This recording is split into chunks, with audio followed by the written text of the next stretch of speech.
I'm a revert, and I've learned the entire Salah through the guided Salamat. That means every single time I pray, The person who taught me gets the reward. 5 times a day, from Fajr to Isha. Sponsor 10 people for just £100 today.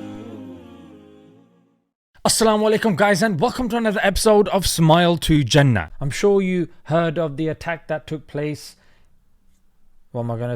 in Brown University, where one of the victims was a Muslim. Nope, not that one. The Russian attack that took place recently in a school in which the only victim was a 10-year-old Muslim who was ended by a 15-year-old. Is that the one I'm referring to? No, ladies and gentlemen. What are you talking about? This one that I'm referring to is the stabbing that took place on Bondi Beach, which I would argue is as abhorrent as the other ones that I've mentioned. Any attacks that are taking place, whether it's against Jews, whether they're against Muslims, whether they're against Christians or Hindus, they are abhorrent. Whether it's one person, whether it's 10 people, whether it's 70,000 as we're seeing in Gaza. Now, there are a lot of theories pertaining what is going on here, and there's a lot of questions. Now, the question: Israelis, Zionists don't like it when people question their narrative. You're supposed to just believe it with your eyes closed, otherwise you are an anti-Semite. But now the question is, of course, some people are taking it too far by AI pictures and screenshots of fake Facebook pages that are linking the perpetrator to the Israeli army, or whatever the case may be. But the question arises, why are people so cautious of what Israel says? Well, firstly, because Israel has been known to lie. And if there are things that are suspicious, people should be allowed to discuss it without being labeled an anti-Semite. Let's first start with this one directly. People are saying that this guy, who apparently got grazed on the head with a bullet, had an opportunity to sit down and take a selfie. This individual is called Arsen Ostrovsky, and he is part of the Zionist strategy. In other words, propaganda for the state of Israel. And if that's not all, people are claiming that he's the same guy that supposedly survived October the 7th as well. So how convenient. He just happens to be in the right place at the right time. He happens to be, part of the Zionist strategy, the propaganda of the state of Israel. Okay, if that's not all, a Brisbane camera operator called Nick Castellaro.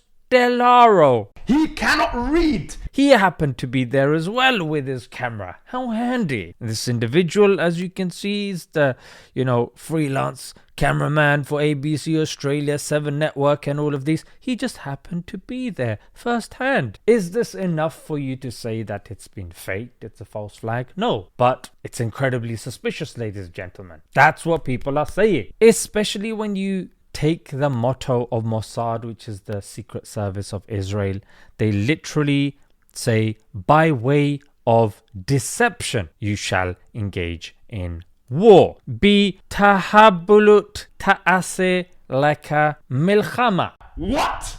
And then on top of that, in 2018, an Israeli teen was responsible for 2,000 explosive threats to Jewish institutions, airlines, airports, police stations, hospitals, and sporting events. One guy, and he conveniently started when he was underage, so he can't be tried for those crimes. But the ones that he did later on, of course, he got caught for that. Now, he used the internet to make the hoax telephone calls to the US, UK, Canada, New Zealand, and Australia. And this is the BBC. This is as vanilla as it gets when it comes to Israel. One-off case, I hear you ask? Well, an ex-journalist was arrested, and he was behind 8 of the 100 threats this year referring to 2017. And he said that it was his girlfriend, his Jewish girlfriend. Let's read his tweet. Know any good lawyers? Need to stop this nasty racist #white girl I dated who sent a explosive threat in my name and wants me to be raped in jail. So he was with a Jewish girl, and Of course, they're trying to discredit this and say, all the evidence points towards him doing it and he was jealous and all of this sort of stuff. No problem. Let's move on to the next one. So this is in the article of Legislative Palace of San Lazaro. And a lot of the evidences are, they've been archived because it's in Mexico, so you can check their media. On October the 10th, 2001, 2 Israelis, one of them a dual citizen of Mexico, were arrested after reportedly acting in a strange manner and failing to properly identify themselves when requested. They were later found to be carrying fake, get this, Pakistani passports, firearms as well as explosives, and identified as former members of the Israeli Special Forces. The men were then released after mediation from Israeli authorities. In other words, Israel said, let our guys go, otherwise we'll pull up something your guys did with Epstein. Then, this is a former MI5 agent, Annie Macken, who's revealing how Mossad set up a false flag by bombing their own Israeli embassy in London in 1994 and blamed it on Palestinian activists. But the 2 cases that really got us, first of all, there was a false flag attack in London in 1994, where a car bomb exploded outside the Israeli embassy in the centre of London. Now, I remember this vaguely. I don't care if you remember this vividly. Let the woman talk, mate. We're talking 14 years ago. It's a long time ago. But it was huge at the time. I mean, it was a huge worldwide story. Yeah. In fact, there'd been an earlier attack against some Jewish interest section in Buenos Aires earlier that year as well. Similar sort of MO, modus operandi, with a car bomb driven and parked outside that exploded. Very minor injuries, that was all. Okay. Nobody was killed. And it was a very sophisticated device. It appeared to eat itself, eat all the forensics. Buenos Aires, Argentina, yeah? And she's saying it had a very similar thing. In other words, same people did it. But what emerged from that, the senior MI5 officer who was in charge of the investigation into it and had seen all the evidence but also all the intelligence, which isn't necessarily admissible in court, wrote his formal assessment at the end of the case. And he said he reckoned that Mossad, the Israeli External Intelligence Agency, had bombed their own embassy.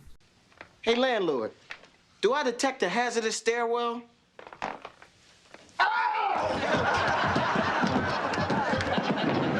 So this happened on the back of the whole Australian thing. So people are saying, for you to know who is responsible for said crime, who stands to benefit the most? Donald Trump, he goes in for the handshake and starts ragdolling the person. This Donald Trump, see how he's being treated by this individual and what's being said.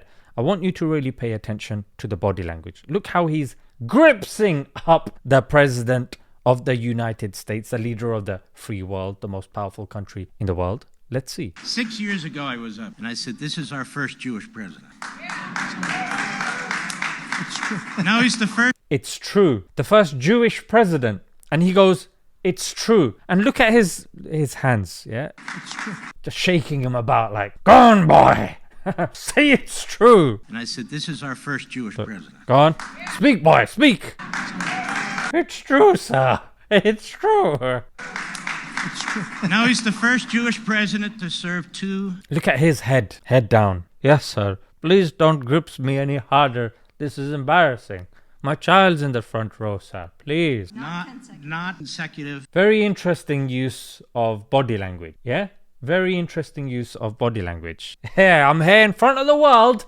Yeah. Gripsing up your president. Yeah. Saying he's Jewish and sticking up my fingers to you. Goyim. Shireen Abu Akleh, a US citizen, was killed by Israeli forces. Israel, for a long period, said, wasn't us. Turned out that it was indeed them, to such a degree that you have retired Army Colonel Steve Gabovics saying they deliberately suppressed the story. My findings were beyond reasonable doubt that this was an intentional killing of Shireen Abu Akleh. This is on the 19th or 20th of May, 2022. Yes. This is within citizen. 10 days Yes. of her killing. Yes. You, on behalf of the United States government, are saying that beyond reasonable doubt, that's a legal standard in a criminal court. Yes, it is. She was intentionally killed. Correct. So Correct. And now let's go to the final theory, which is how there are certain people that are on the watch list by the authorities. However, Either number one, they are released and they are allowed to exercise what they want to exercise.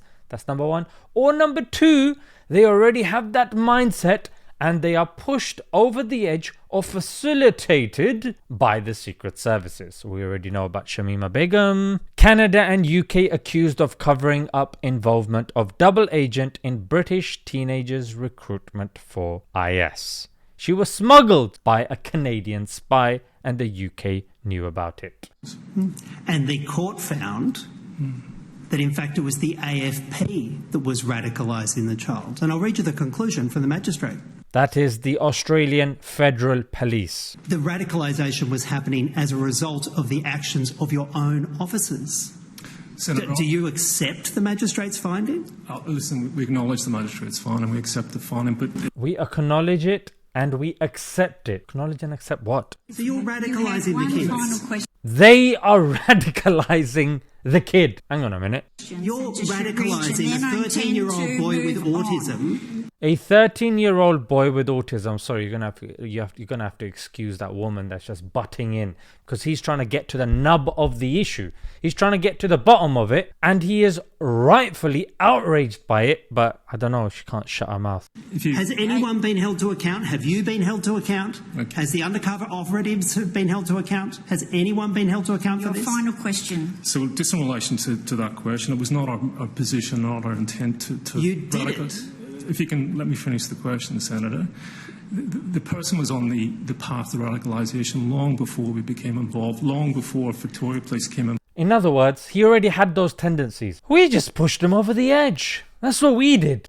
It was the AFP who recommended he become a sniper and a suicide bomber. Senator. It was the AFP who put that in his mind. A 13-year-old boy with autism with an IQ of 71. Is anyone held to account for this? Oh my God, this is so significant.